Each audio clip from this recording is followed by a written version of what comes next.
Mais d'abord, Jean-Luc Mélenchon est avec Frédéric Le Ternier et Denis Farou. Bonjour Jean-Luc Mélenchon. Bonjour. Bonjour Jean-Luc Mélenchon. Bonjour. Emmanuel Macron a atterri en Nouvelle-Calédonie à 6 mois du référendum sur l'indépendance. C'est avant de décoller d'Australie qu'il s'est exprimé sur la situation en métropole au lendemain du 1er mai qui a été violent à Paris avec les casseurs. Le président a estimé que des élus avaient leur part de responsabilité en tenant constamment un discours d'agitation. Emmanuel Macron ne vous a pas nommé, mais vous avez reconnu comme nous le leader de la France insoumise, Jean-Luc Mélenchon. Oui, et alors ? Oui, bien sûr. Je pense que le propos m'est adressé. C'est assez indigne de sa part que d'assimiler la France insoumise à des violences dont elle a eu à souffrir elle-même. Parce que le chef de l'État est resté absolument muet quand, en septembre dernier, les mêmes ont attaqué notre marche et notre podium. Il y avait eu un communiqué de la préfecture de police à l'époque pour bien rappeler que ces gens-là nous avaient agressés. Donc, il sait très bien que je suis en désaccord absolu avec les méthodes qui ont été déployées par ces groupes violents, et je peux m'en expliquer si vous m'interrogez, parce que ce n'est pas seulement la question de la violence qui est en cause, qui suffirait à en condamner la pratique, ni même l'escalade, que je condamne également, mais surtout que je pense que ceci n'est pas une stratégie révolutionnaire, c'est juste un coup de main qui est donné à nos pires ennemis. Alors, je précise que vous avez dénoncé tout de suite les violences, évidemment, des 1200 casseurs présents à la manif et la confiscation du 1er mai. Oui. Emmanuel Macron fait allusion aussi à ceux qui proposent des fêtes ou des manifestations à 2 jours de la fête à Macron, initiée par le député de la France Insoumise, François Ruffin. Oui. Une manifestation pot-au-feu, comme il dit, pour montrer le côté populaire, c'est ça ? À la fois populaire, festif, il y aura des chars qui seront là. La France insoumise est entièrement mobilisée pour la réussite de cette marche. J'espère qu'on sera très nombreux, festifs, tranquilles, joyeux. Et s'il en est autrement, ce ne sera pas de notre fête, et je ne souhaite pas qu'il en soit autrement. Mais l'intitulé de la manifestation, la fête à Macron, peut être prise aussi comme on va lui faire sa fête au président. Et c'est le côté irrévérencieux qui ne plaît pas peut-être en plus haut point. Je pense qu'il ne supporte pas l'opposition. Il ne comprend pas et il traduit d'une manière anxieuse le doute qu'il a sur lui-même. C'est lui qui a dit une fois « je suis là par effraction ». Une autre fois, il a dit « si je suis élu, c'est une marque du romantisme des Français ». Certainement, mais ce n'est pas que par romantisme qu'il a été élu. Et puis, il n'arrête pas de dire « Mélenchon, on n'accepte pas le résultat ». Mais je n'ai jamais dit ça, moi.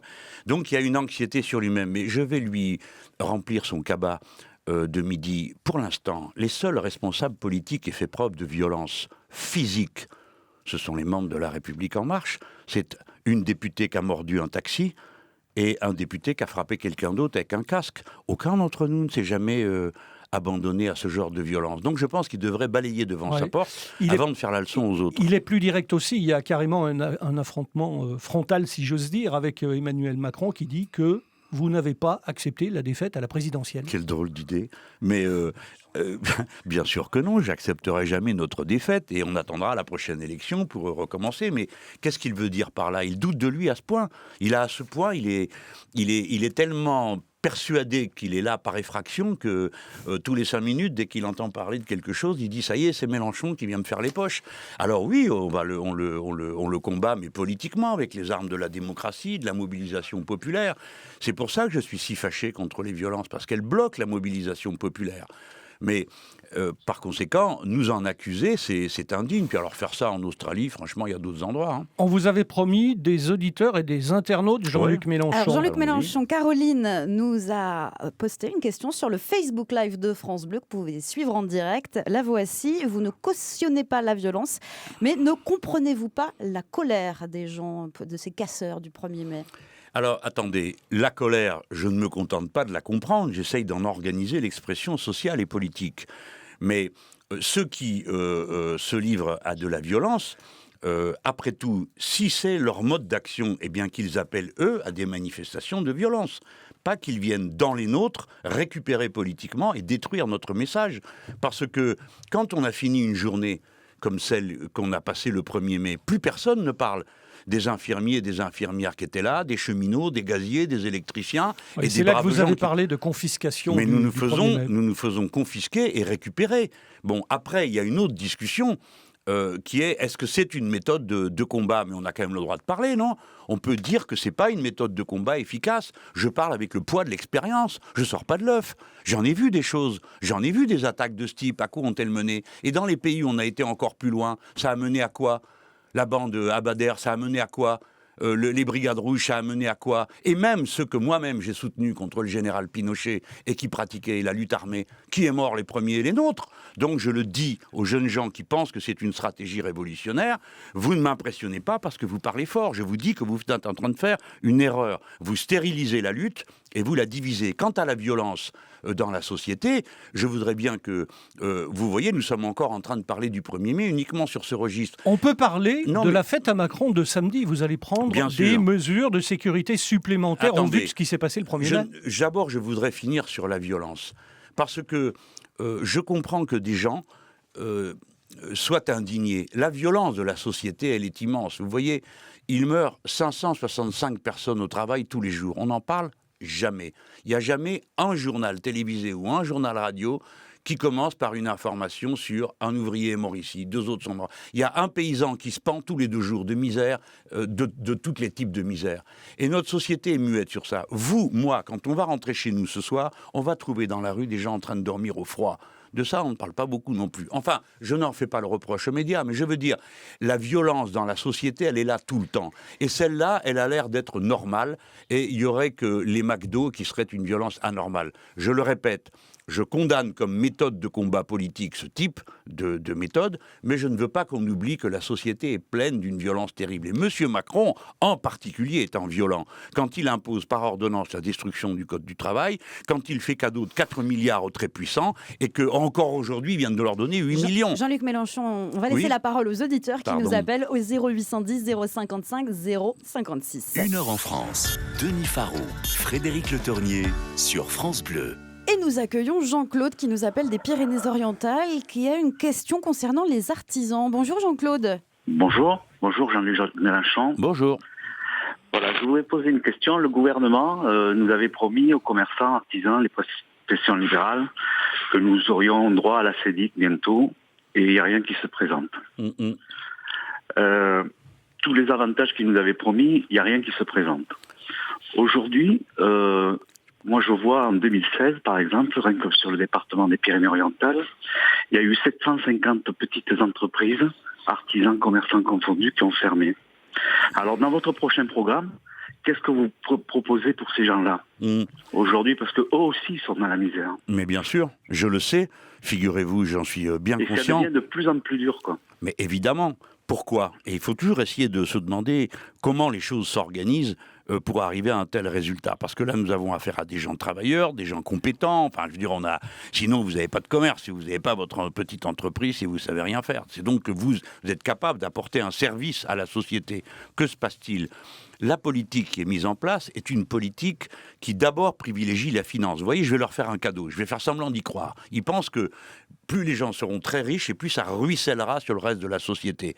Moi, j'ai le raisonnement inverse. C'est-à-dire, je pense qu'il faut faire la politique du carnet de commandes. Plus il y a de boulot, plus il y a de ressources, c'est-à-dire si les gens ont des bonnes payes, si ça se passe bien, alors ils dépensent et ils achètent et ils font appel à des services comme ceux de la petite entreprise. C'est le contraire de la logique qui est celle du gouvernement.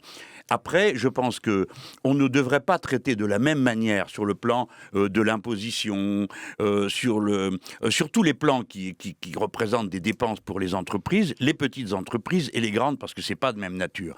Et vous verrez que le moment venu, quand nous commencerons à appliquer notre programme de relocalisation, normalement, vous devriez pouvoir respirer. Je parle d'une autre. Mais puisque vous êtes dans les Pyrénées-Orientales, je me rappelle que les petites entreprises du bâtiment, il y a 2 ans de ça, quand je passais, protestaient parce que elles disaient les travailleurs, le statut des travailleurs détachés est en train de nous ruiner parce qu'on fait venir des travailleurs qui coûtent moins cher que ceux qu'on trouve sur place.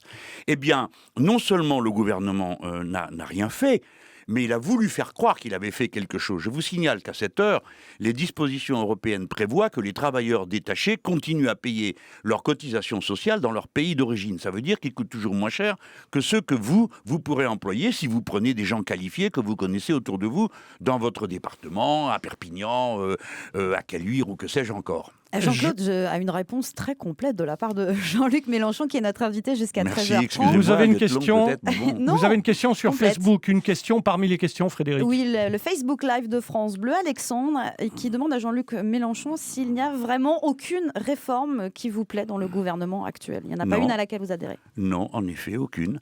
Parce que... Depuis un an. Oui, parce que depuis un an, c'est le rouleau compresseur. On a dit, cet homme, le président Macron, a dit, écoutez, moi je suis ni de droite ni de gauche, hein. Il est surtout de droite, parce qu'on n'a jamais vu ça. Même les gens de droite finissent, ceux des Républicains, par dire, écoutez, arrêtez, c'est trop. Avec la suppression de l'exit tax, ça s'appelle comme ça, c'est 800 millions qui vient encore de donner aux très riches.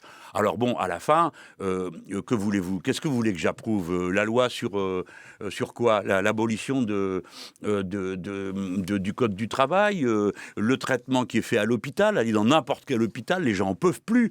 Demandons-nous pourquoi on en est là. C'est bien parce que il y a une politique qui ne part pas de la demande, de l'intérêt des gens, de la vie quotidienne, de quoi on a besoin. Et on fait croire à tout le monde qu'il n'y a pas d'argent dans ce pays. Mais c'est pas vrai, il n'y a jamais eu autant de millionnaires, il n'y a jamais eu autant de capital, le pays n'a jamais été aussi riche et jamais eu autant de pauvres. Et quand je dis autant de pauvres, hein, les gens, il faut quand même entendre bien ce que je suis en train de dire. C'est pas juste 3 dans un coin qui sont là, ça va pas. C'est des 20% dans un département qui sont sous le seuil de la pauvreté. C'est des gens qui n'ont plus rien. C'est des gens qui sont maltraités, comme c'est le cas dans ma ville à Marseille, où je vais dans le quartier Herbel, où on vous donne comme consigne de ne pas vous doucher, parce que comme il y a beaucoup de chlore dans l'eau, ça va être mauvais pour vos poumons. Vous vous rendez vraiment compte? ça à Marseille? Oui, nous avons ça à Marseille, et nous avons bien d'autres cas de cette nature, parce que la pauvreté est en pleine ville, et que donc on est obligé de la voir en face. Hein, alors qu'il y a beaucoup de gens qui vivent dans les centres-villes et ne la voient pas, la pauvreté. Alors ils disent, c'est un phénomène exotique. Je les comprends, j'ai pas envie de leur faire du chagrin, mais je leur dis, mais regardez dans quel état est le pays, alors qu'on est si riche. Pourquoi tant de pauvres? Pourquoi tant de malaise? À 13h15 sur France Bleu, on va regarder la météo du jour. C'est important, hein, à l'approche du week-end. Je suppose que vous avez regardé la météo de samedi, Jean-Luc Mélenchon. Il va faire beau samedi. Vous avez regardé la météo avant? J'ai pas regardé la météo, j'ai décidé. Et surtout, vous nous appelez pour toutes vos questions à Jean-Luc Mélenchon au 0810 055 056 et sur le Facebook Live de France Bleu jusqu'à 13h30. Pour emporter France Bleu partout avec vous, s'informer, se divertir, télécharger et installer gratuitement l'application France Bleu sur votre smartphone. Le temps reste instable sur la Corse avec des averses localement orageuses une bonne partie de la journée. En région Provence-Alpes-Côte d'Azur, sur les Alpes, les nuages sont majoritaires et il neige sur les reliefs au-dessus de 2000 mètres. Près du golfe du Lion, le ciel hésite entre nuages et éclaircies avec un Mistral et une tramontane qui souffle entre 80 et 100 km/h en rafale. Sur le sud-ouest, le ciel est plus souvent nuageux avec des pluies ou des averses éparses. Il fait 15 à Lille, 17 à Paris, 13 à Bordeaux, 21 à Nice et 23 à Marseille.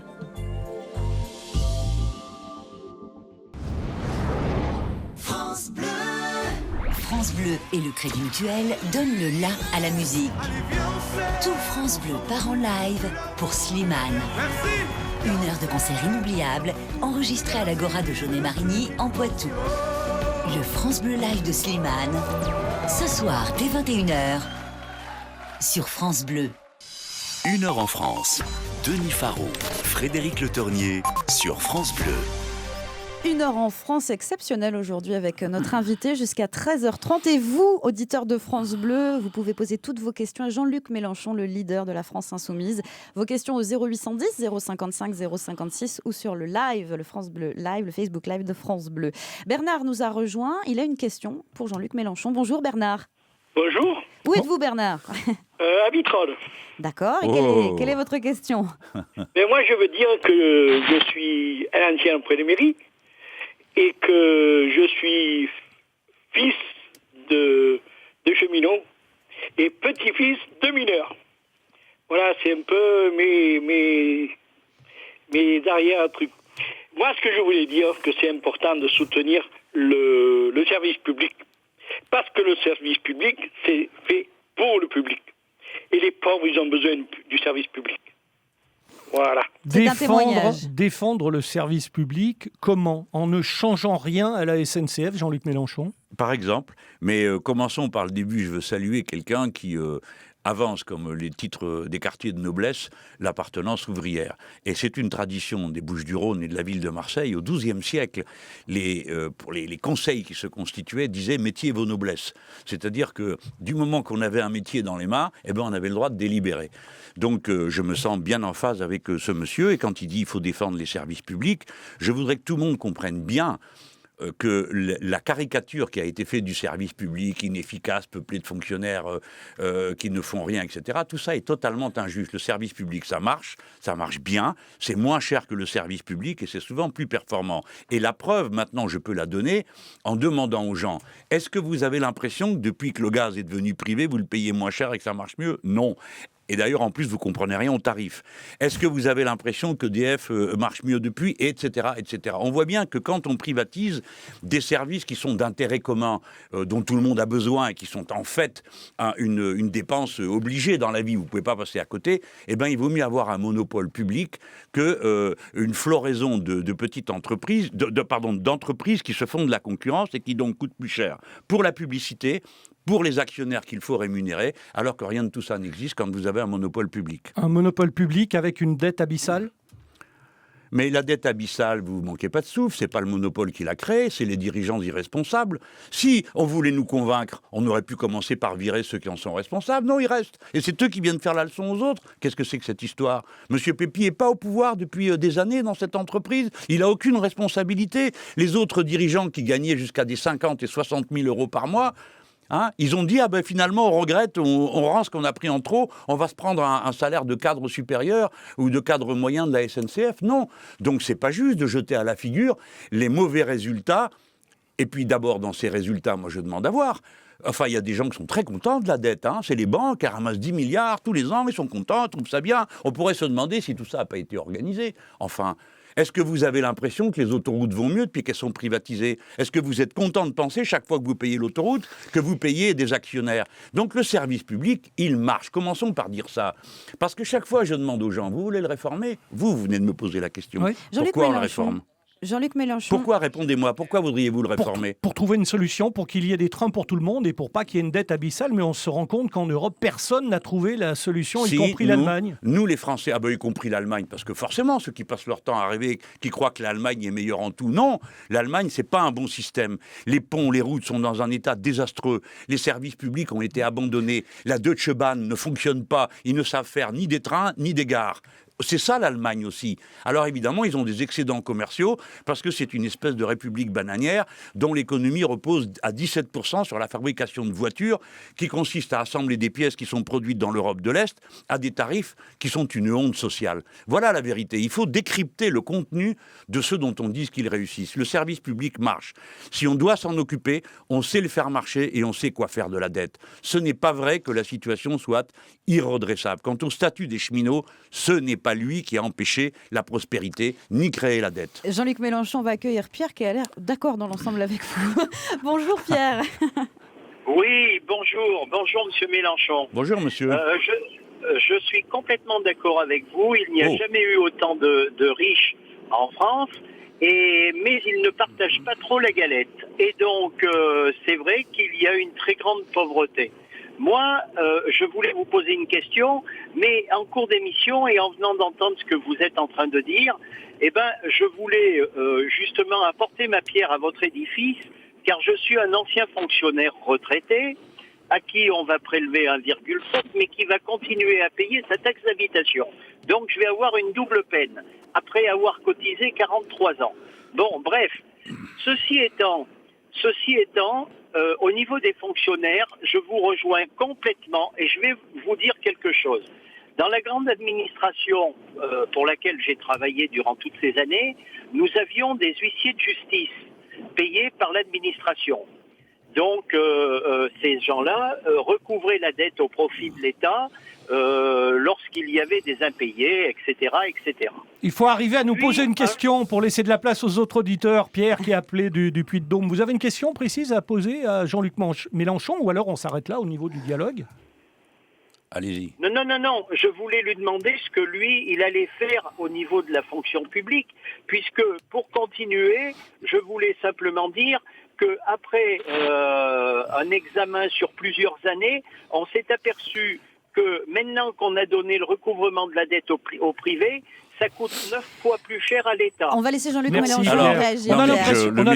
on a l'impression quand même d'être en campagne électorale et que c'est comme s'il y avait une présidentielle dans quelques mois et que chacun apporte ça vous son frappe programme. pas Non, je sais pas. C'est frappant. Ça veut dire que l'élection qui vient d'avoir lieu n'a rien purgé. Les gens ont le sentiment que, normalement, ça sert à ça, la démocratie. On va pas régler à coups de bâton, on règle ça par des bulletins de vote. Normalement, une élection, elle purge une situation. On dit, ah bon, ben voilà, on a choisi ceci ou cela. Les gens ont l'impression que continue la mystification. Un deuxième tour où il y a Madame Le Pen, une table ou une chaise est élue en face d'elle. Bon, donc c'est un deuxième tour qui n'a rien voulu dire. Et au premier tour, nous sommes arrivés à 4 dans un mouchoir de poche, n'est-ce pas? Et la masse du peuple français a l'impression d'être toujours en train de tourner en rond dans les mêmes problèmes qu'avant et de s'être fait avoir une fois de plus par un gars qui leur avait dit je ne suis pas de droite et qui finalement apparaît très à droite. Mais là, le monsieur vient de nous poser une question intéressante parce que les gens sont en train de découvrir morceau par morceau ce que ça veut dire de tout privatiser. Bon, je ne suis pas sûr que tout le monde ait bien compris. L'huissier qui récupérait les sous pour l'État, c'était une fonction de l'État. Et maintenant, c'est une fonction privée. Mais c'est l'ancien régime, ça. C'est les fermiers généraux. Sous l'Ancien Régime, c'était des gens, des privés, qui récoltaient l'État, l'impôt pour l'État. On va avoir la même chose avec l'impôt à la source. Vous allez voir le bazar qui arrive. Et quand vous écoutez les importants de la société, et à chaque fois que vous dites, bah, ça serait normal que ceux qui ont beaucoup partagent et payent proportionnellement au moins autant que les autres, on vous dit, ah ben non, quand même, ils vont s'enfuir. On se croirait à l'Ancien Régime. Les nobles pensaient qu'ils n'avaient pas à payer, que c'était pas moral, que c'était aux autres de le faire. Quand vous entendez qu'une marque comme Apple, il n'y a pas plus puissant, d'accord? Ces gens-là, ils payent 50 € d'impôts en euros, hein, d'accord, 50 € d'impôts, chaque fois qu'ils gagnent 1 million. Il y a quelque chose qui ne va pas, c'est 0,005% de leur chiffre quand on a un taux d'imposition pareil. Les gens, moi, ce que je veux vous dire, si vous ne partagez pas vous qui m'écoutez, on vous fait croire ballot que c'est à vous qu'on va prendre. Non, si les importants, si les grosses sommes d'argent donne pas lieu à un partage plus équitable, non seulement entre eux et les petites gens, mais aussi même entre entreprises. Vous trouvez normal que le gars qu'on a eu tout à l'heure au téléphone, lui, il paye 30% au total, hein, d'impôts de toutes sortes. Et la grande entreprise, la très grande, elle paye à peine 8%. Ça ne peut pas durer, ça. Il n'y a pas besoin d'être un aigle pour comprendre que ça ne peut pas durer. On a une question Facebook et puis un auditeur. Oui, Emmanuel qui nous a envoyé cette question sur le Facebook Live de France Bleu. Ça revient sur ce que vous disiez. Que comptez-vous faire pour récupérer les déçus de Macron ? Ah, mais moi, je récupère rien du tout. Je demande à être récupéré, moi. C'est pas pareil. Si vous vous êtes aperçu ou vous vous êtes trompé, eh ben, réfléchissez et demandez-vous qu'est-ce qu'il vaudrait mieux faire pour le pays. Il faut d'abord penser à qu'est-ce qui est bon pour tous. Quel est l'intérêt général? Puis après, ben, vous regardez ce que les uns et les autres proposent. Si vous croyez que votre principal problème dans la vie, c'est l'arabe du coin, ah ben là, forcément, vous n'allez pas voir le vrai important. Le vrai important, c'est le banquier qui vous a fait les poches. Donc, je dis ça un peu par manière de provocation, mais je demande aux gens de réfléchir profondément. Tout le monde aime son pays, quelle que soit son opinion, j'en suis certain. Mais maintenant, il faut choisir ce qui est l'intérêt général. Et il n'y a pas de bonne politique quand on méprise le peuple. Hein, voilà. Quand on a un président de la République qui dit que dans les gares, il y a des gens qui sont rien parce qu'ils n'ont pas réussi, quand il les traite de fainéants depuis l'étranger, il se trompe, il ne comprend pas le pays. Nous sommes un pays profondément égalitaire. Vous savez, les gens, comment vous faites quand vous râlez? Vous voyez quelque chose qui ne vous plaît pas, vous dites « Ah ben dis donc, si tout le monde faisait comme ça ». Ça veut dire que nous autres, les Français, on pense que ce qui est bien, c'est ce que tout le monde peut faire. Et il n'y a pas de mal à être égalitaire, hein, parce que quand c'est l'inégalité, vous voyez bien à quelle misère on est condamné. 13h26 sur France Bleu avec Jean-Luc Mélenchon, un auditeur, une auditrice. Oui, et toutes vos questions jusqu'à 13h30 au 0810 055 056. C'est Lucien qui nous appelle de l'Hérault. Bonjour Lucien. Oui, bonjour. Quelle est votre question aujourd'hui, Lucien? Mais d'abord, je voudrais dire à M. Mélenchon que c'est un réel plaisir pour moi de l'avoir en ligne. Bon. Bien. Ensuite, excusez-moi, mais écoutez, moi, le matraquage, bon. Voilà, M. Mélenchon, je suis un retraité de la banque. Bon. Oui. Je ne vais pas vous demander votre programme, je le connais. Je ne vais pas vous répéter aussi ce que disent tous les gens. La situation catastrophique dans laquelle nous nous trouvons, je la suis tous les jours. Alors dites-nous ce que vous voulez lui demander. Elle est directe pour vous. Il me semble que votre mouvement, la France Insoumise, ne fait pas le nécessaire pour s'implanter dans le pays. Par exemple, j'ai connu une époque où, mettons, le PS avait des sections un peu partout, le PC des cellules un peu partout, la France Insoumise, j'entends Jean-Luc Mélenchon... Votre question, Lucien, c'est sur le déploiement de la France Insoumise en France. Qu'est-ce qui est prévu? Jean-Luc Mélenchon, vous me faites de la peine, là, avec tout le mal qu'on se donne, vous me dites qu'on ne le fait pas. Alors voilà, on a créé des groupes d'action. Et les gens créent librement des groupes d'action, ils entrent et ils sortent suivant leur... Il y en a 5000 dans tout le pays. Vous avez vu qu'on est passé de Mélenchon, on disait il est tout seul, tout ça. Bon bref, maintenant il y a 17 parlementaires. Et je crois que les gens qui nous observent disent c'est 17 qui se battent, qui se défendent, dans la logique qui est celle d'un hémicycle. Hein. Et vous avez vu qu'il y en a 3 qui ont moins de 30 ans, par exemple, là-dedans. Et puis c'est pas pour dire que les autres sont trop vieux, mais c'est pour dire que c'est une force jeune qui respire. Évidemment, on va un peu à tâtons, mais on ne veut pas s'enfermer dans des structures trop rigides. On est un mouvement, on n'est pas un parti. Et je me méfie de l'approche des municipales qui pourrait susciter des arrangements. Et moi, je ne veux pas de tambouille. Donc, ce que j'ai à dire aux gens... Pas de tambouille et même pas une date pour nous dire quand vous serez candidat ou pas à Marseille. À quoi ? Pourquoi il faut que je sois candidat à Marseille ? Écoutez, je veux bien en parler d'abord parce qu'il y a un match extraordinaire ce soir. C'est quoi votre pronostic pour ce soir, Jean-Luc Mélenchon? Une question de Pierre sur le Facebook Live. Et après, on fera le pronostic sur les municipales. Voilà. Marseille, l'OM ce soir va finir d'essorer ceux qui sont passés l'autre soir au Vélodrome. Salzbourg. Voilà, Salzbourg. Alors c'est la ville natale de Mozart. Alors bien des tendresses de notre part, mais il faut pas exagérer. Moi, j'étais prêt à beaucoup de mansuétude jusqu'au premier croche-pied. Alors là, ça a été terminé. Je me suis dit, ça, c'est pas des façons de faire. Bon, je plaisante, bien sûr. Moi, je suis pas un connaisseur. Je suis pas capable d'apprécier toute la finesse d'un match. Mais je suis capable de me passionner, de vivre avec les autres des événements qui. Vous êtes un plus grand connaisseur de politique et vous vouliez nous dire un mot des municipales. On vous écoute. Oui, parce que les municipales. Alors voilà, j'arrive à Marseille, bon, les gens m'élisent, je suis candidat, ils m'ont élu député. Et alors après, tout le monde me saute dessus, on me dit maintenant la ville. Et puis quoi encore ? Attendez, du calme. Une ville, c'est la deuxième ville de France, et c'est certainement une des pôles d'attraction de l'esprit français. On regarde là-bas, une ville qui a 2600 ans, il n'y en a pas beaucoup en France.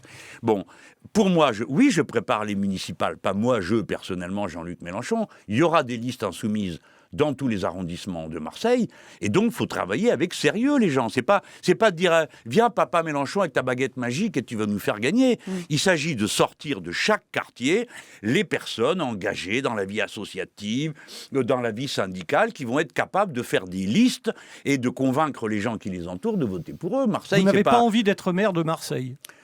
Écoutez, qu'est-ce que je peux bien répondre à une question aussi piégeuse ? Tout le monde a envie de tout dans la vie, vous savez. J'aimerais bien être grand et baraqué. Bon, voilà, c'est pas mon cas. Ah si, quand même, un peu. Merci, monsieur. Ça m'est très agréable. Je vous remercie, je reviendrai. Si vous le prenez comme ça, je suis d'accord. Non, mais c'est pour détendre un peu. Ça n'a pas, oui, je comprends, mais ça n'a pas trop de sens aujourd'hui. Et puis, admettez que je sois un peu tactique et aussi un peu stratège, c'est mon rôle. Hein. Bon, d'abord, je dois les laisser se bouffer entre eux. Je ne vous cache pas que je n'attendais pas une réponse ce midi. Ah, vous voyez comme vous êtes. Alors, mais vous il la pose quand même. questions. Je le subis tous les jours comme ça, le Denis Faro. Oui, je vois. Même, merci, c'est normal de la poser parce que là-bas, tout le monde rêve de ça. Hein. Et quand il tombe sur un type un peu comme ça, là, comme moi, qui est un peu carré à dire on commence par bosser, on discutera après de savoir qui fait quoi. Alors là, en effet, ça crée une ambiance bizarre. Mais je le dis aux gens, Marseille, en effet, a un maire. Premièrement, vous êtes priés de respecter ça jusqu'à la fin du mandat. Et deuxièmement, il y en aura un autre la prochaine fois. Oui, c'est vous je souhaite qu'il soit insoumis.